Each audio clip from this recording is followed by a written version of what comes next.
Nina kama wiki mbili nilipita hapa na nikaagiza kwamba kuna tume ambayo niliunda kwa ajili ya kufuatilia masuala ambayo yalileta sintofahamu. Na leo sasa, baada ya tume kukamilisha ripoti yake, nimefika kwa ajili ya kuitolea majibu. Lakini kabla sijaitolea majibu, ningependa sasa nitoe nafasi ili tuweze kukamilisha jukumu ambalo lilituleta hapa.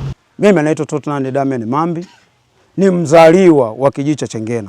Na maeneo yote hapa nayafahamu. Yanauzwa maeneo ya watu, anafika mtu kutoka Lindi, anauziwa na unatumika muhuri ule. Sasa tunafika mahara tusomewe sasa idadi ya maeneo yaliuzwa, mapato yake sasa. Hakuna warobo, mwezi wa 3 hamna, mwezi wa 6 hamna, warobo 3 hamna, mpaka wa mwaka hamna. Kuna yule mwenyekiti ambaye mlimtuma aende akahakiki yale maeneo, yuko wapi? Katika siku 3 tumegundua mambo mengi kwa kweli. Kuna zaidi ya heka 400 point zimeuzwa kinyume na sheria. Yaani hakufanyika utaratibu wowote, aidha kuomba kwenye mkutano halali ya kijiji au makubaliano ya wananchi. Kwa hiyo vimefanyika kinyume na utaratibu wa mauziano. Kulikuwa na tuhuma za kwamba wewe unauzia watu kinyume na utaratibu. Ina maana maeneo mengi ya serikali ya kijiji yalikuwa yakiuzwa bila kushirikishwa wananchi, si ndio? Ndio. Sasa tulikuwa tunataka utusaidie ufafanuzi wa hilo jambo likoje?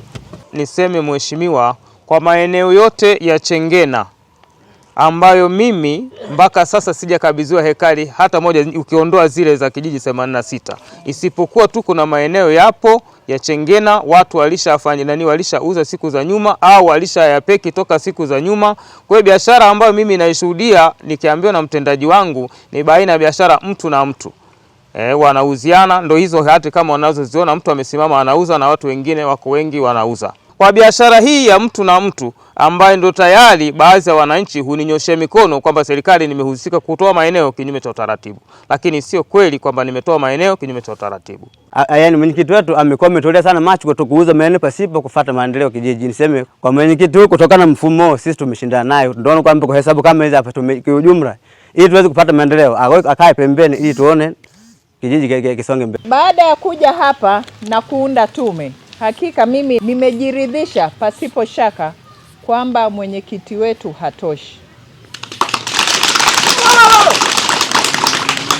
Sasa basi, kwa sababu mwenyekiti wetu hatoshi, serikali haiwezi kusimama kuendelea na majukumu yake. Kwa hiyo sasa nimefika hapa kutamka kwamba kuanzia leo mwenyekiti huyu tutamsimamisha, na baada ya kumsimamisha niwape sasa ruhusa, yani kura ya veto kwa maana ya wananchi, kwa hawa wenye viti wa vitongoji, mchague ambaye mnamuona kwa sasa na mna imani naye ambaye anaweza kufanyeje kuwavusha mpaka hapo kwenye uchaguzi mwingine.